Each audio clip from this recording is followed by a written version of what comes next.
Welcome to Pimpy's Investment Chat, where we keep investment talk simple. And here's your host, Pimpy. What is going on out there, peeps? Like I was stating earlier, there is not a whole lot going on in the news when it comes to Iraq outside of all the bomb strikes, negotiations to end the coalition, to get the United States out of there. Some talking about the banking reform, and a couple of other new little things that I'll show you here in just a second. But I do want to address something, because these videos get brought up to me all the time. So let's get into this real quick, shall we? Before we get started, do me a favor, hit the thumbs up button. If you're not a subscriber, please do so, because when you do, it helps out the channel, and I certainly do appreciate it. If you're thinking about buying gold and silver, head on over to our friends at Miles Franklin. The link will be down below in the description. When you make your purchase, make sure you use promo code Pimpy, P-I-M-P-Y, and they'll take care of you. If you have any additional questions, you can reach us over here at this phone number or over here at this particular email. For all orders over $10,000, reach out by email and we'll make sure that you get a great deal. So come on over to Miles Franklin and add to your precious metal inventory. Yes, you guys have sent me this video, and more than a handful of you believe everything this guy says. I got in an argument over the exchange rate. People tell me it's going to be $7.25. Listen in and tell me what you think. Pray for you all. God give you long life, good health, good wealth, and the best of luck. Television reports suggest that Iraq's Parliament Finance Committee is close to resolving issues in the parallel market and stabilizing the dollar exchange rate. Deputy Prime Minister and Foreign Minister Fuad Hussein emphasizes Iraq's goal to reclaim its position in the global and regional landscape. Investors in the dinar are encouraged, understanding that joining the international community signifies global integration. For investors, it's crucial to recognize that a tradable currency on platforms like Forex is essential for Iraq to operate effectively globally. Additionally, Iraq is on the verge of announcing its membership in the World Trade Organization, WTO, indicating a significant step in reclaiming the dinar's value.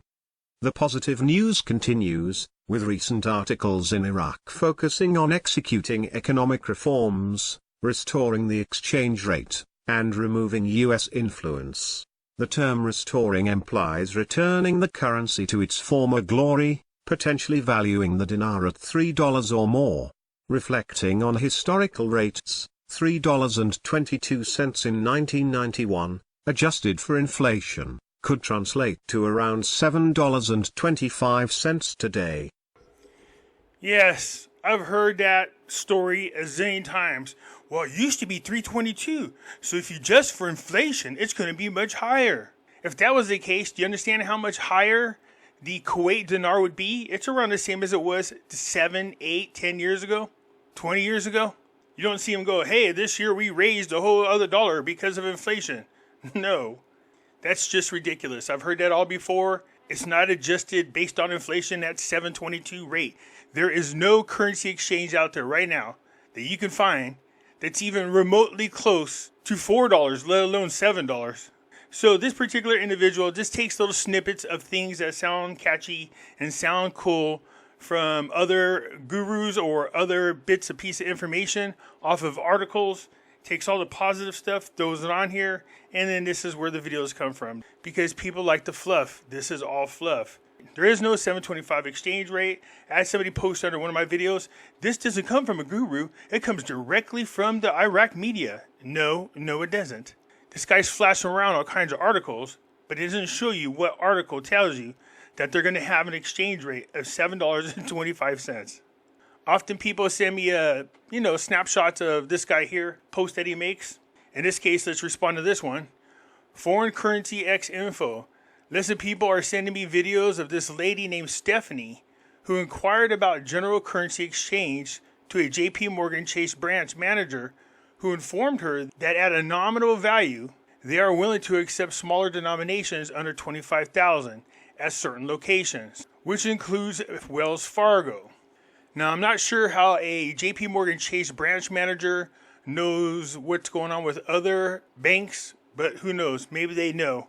Maybe they got the inside tip, or they got an Iraqi Dinar insider that signed an NDA but somehow gives you the information. Anyways, the person goes on to say, personally, from my experience, this is something I was offered to do last year at a branch in Shreveport, which I declined simply because I want maximum profit for all my currency. I know there were Chase branches that were swapping out Iraqi dinars for US dollars, but at the current rate. So you can find branches sometimes that will buy and sell the Iraqi currency, but for the most part, it's very hard to do so. So the person goes on to say, you got bills to pay, you got debt to pay, you got taxes to pay, you got rent to pay. He says, holding out for an official exchange rate on the Forex market at a higher value is understandable for those who are not facing crucial financial issues. I'll agree with that. Because if I heard correctly, being offered $60,000 for $25,000 dinar note, the rate would be at least $2, which is phenomenal for those who have millions in IQD. So this would actually not be $2, but $2.40.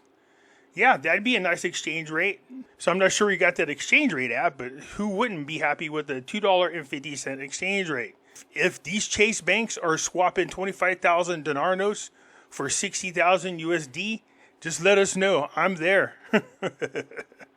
One key issue that was brought up in the video was the notion that people have been told by gurus that they would have to send their currencies off to be validated and authenticated. Yeah, I've heard that before. That comes around every year, year and a half. You hear this all over again. You don't have to send your currency in to be validated. And the branch manager stated officially that this is misinformation by informing Stephanie that they would just deduct it out of her account. I'm not sure what they're deducting out of Stephanie's account, but if sanctions are removed and banks start allowing us to buy and sell Iraqi dinar at the banks again, they have their own way of validating. That's why you don't need to go to a redemption center, okay? I said it before and I'll say it again.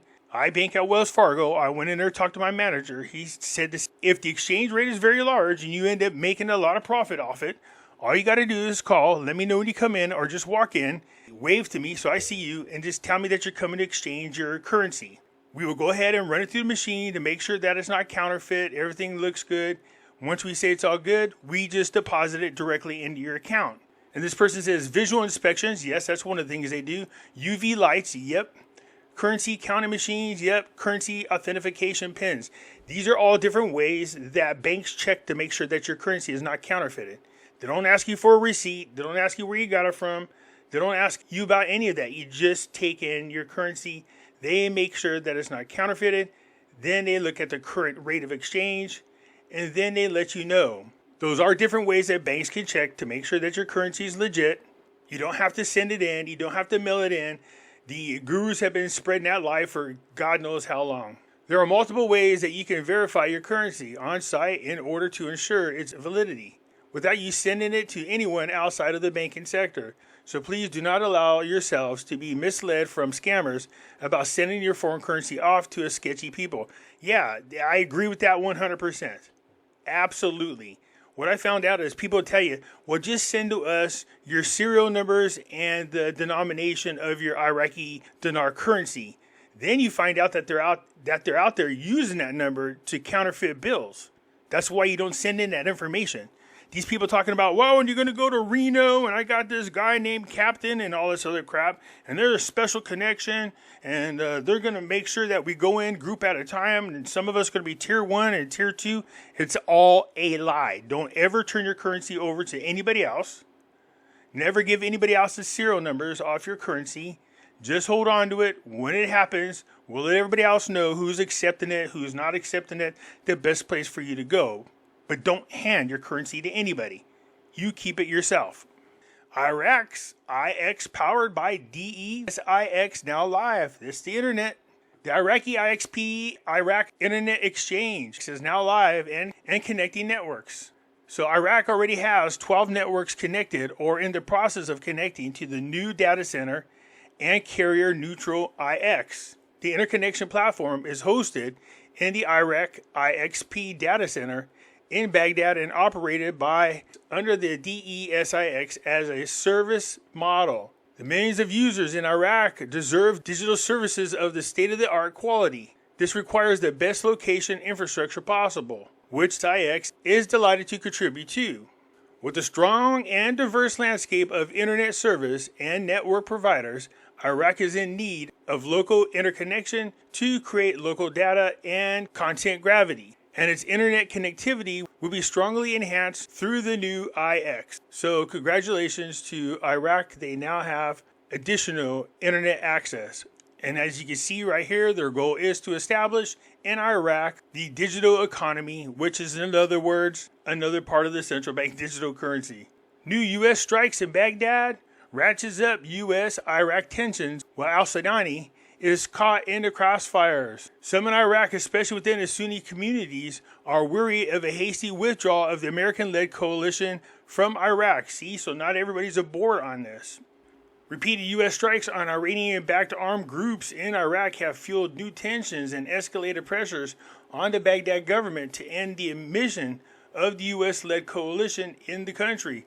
I'm sure there's a lot of Iraqis who are not too upset about the fact that is striking Iranian-backed groups, because if you wanted to bet on this, I would say that the Iraqi people aren't very happy about Iran using their country to do conflict. And you have an Iranian-backed government who's not going to say too much to Iran about what's going on, but they will try to say something to the U.S. It's putting a lot of pressure on the Iraqi people as well as the Iraqi government. So the fresh tensions have erupted after the U.S. military launched a strike on Wednesday, which killed the commander of Hezbollah, a powerful Iran-backed armed group in Iraq, which the Pentagon has accused of attacking its troops. So yeah, I'm not sure what they thought was going to happen. But like I said, the Iraqi government appears to be trying to stay out of this. But it doesn't help if you can't say anything to Iran about getting their armed groups out of there. This is going to keep going on, and this is not the direction we want it to go into, because it's going to make things worse. I mean, you can see right here, a military spokesman for Iraq Prime Minister al-Sudani said in a statement, the U.S.-led coalition has become a factor for instability and threatens to entangle Iraq in the cycle of conflict. Right back into conflict. But if you have Iranian-backed groups bombing U.S. targets, the U.S. is going to respond. So I don't know why he's surprised. I was going to show you this older article just to make a point. Look at Iraq's coordinated framework to choose next PM between Maliki and Sudani. See, I told you, Maliki trying to get back in a PM spot. The same group of people, when we go into elections, have been in charge for over 20 years. They just continue to swap positions. That's all they're doing. Nothing's changed. So props to al-Sudani for managing to keep Iraq out of it, but it's going to be hard to do if he continues to allow the Iranian groups to come into Iraq and bomb U.S. targets. Anyways, you guys let me know what you think. I look forward to hearing from you. I'm out.